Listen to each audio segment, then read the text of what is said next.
What's up, everybody? It is a Blue Drake, and if you've been following this channel, then you probably know about the project called Ill.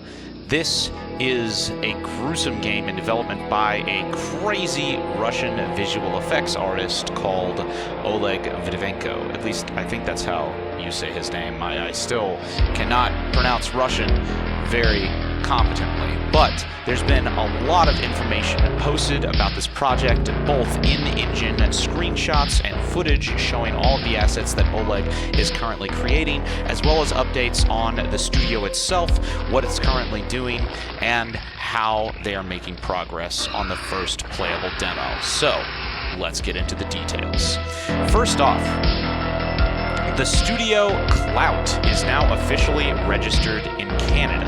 This is a really important first milestone, since previously this was just Oleg working on this himself with a few other people. But now, since they officially have a studio that is registered, they can start pushing even faster into creating all of the strange assets that will be making its way into the first playable demo. And if you want to check this out, you can definitely go check out their Patreon page, where they're posting a lot of behind-the-scenes footage, as well as real-time in-game renders of all of the assets and the cinematics that they've created so far.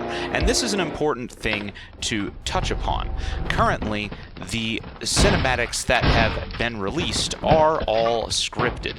They are not actual in-game gameplay, but what is different about this from a normal project is that these are actually inside of Unreal Engine 4. So even though the cinematics themselves are pre-rendered, at any point during any of these cinematics, you can actually stop the replay and you can move around inside of the actual world, because it is technically all in Unreal Engine 4. Now, this is an important distinction, because this means that Clout Studio has a big leg up on other studios that would make a pre-rendered cinematic, since this is already technically inside of the game engine, and it is also running in real time, which means that having all of this translated into a playable demo is going to be significantly less work than having to recreate all of this from scratch.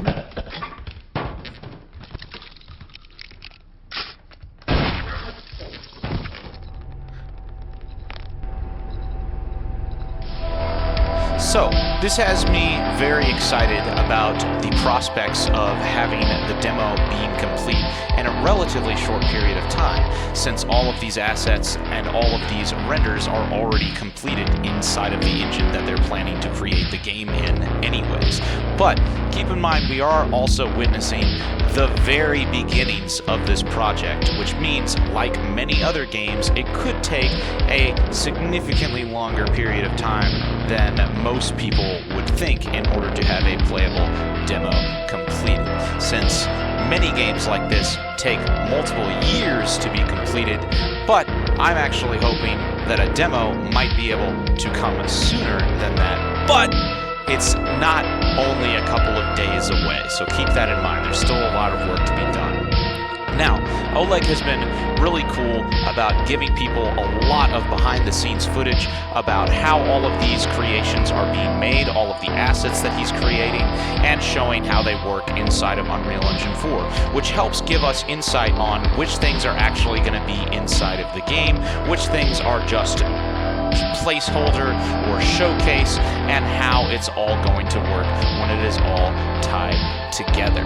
So obviously, a lot of these environments are actually rendered in real time. A lot of the assets are rendered in real time. So there is an excellent chance that all of these environments that you're seeing are going to be making it into the demo, since they're already running in Unreal Engine and since they're already technically working. Even things like the first-person hands and the shotgun, these are all things that are made from the ground up for Unreal Engine. Now, what isn't likely going to be exactly the same for the demo are going to be things like the shooting mechanics, and possibly even some of the dismemberment mechanics for the game. Now, there is a lot of gruesome characters that have animations that will likely make it into the game, especially for their transformation scenes or things like that, but I'm really curious to see what the actual dismemberment itself is going to look like, since that is something that is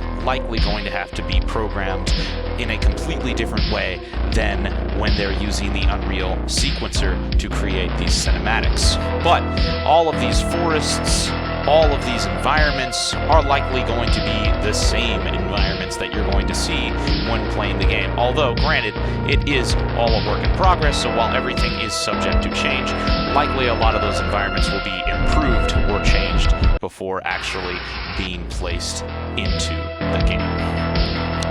But if you want to follow all of these developments, make sure you go check out their Patreon. They are posting a lot of really cool stuff there, and they actually have a lot of supporters who are helping this project come to life. So that's really exciting for me. And of course, if you want to keep in touch with all things related to Project Ill, make sure you press that subscribe button. We're also going to be streaming a whole bunch of different types of games, so if you want to stick around for that, make sure you scroll down after subscribing and set all notifications, because that is the only way you're going to see when I actually host a live stream.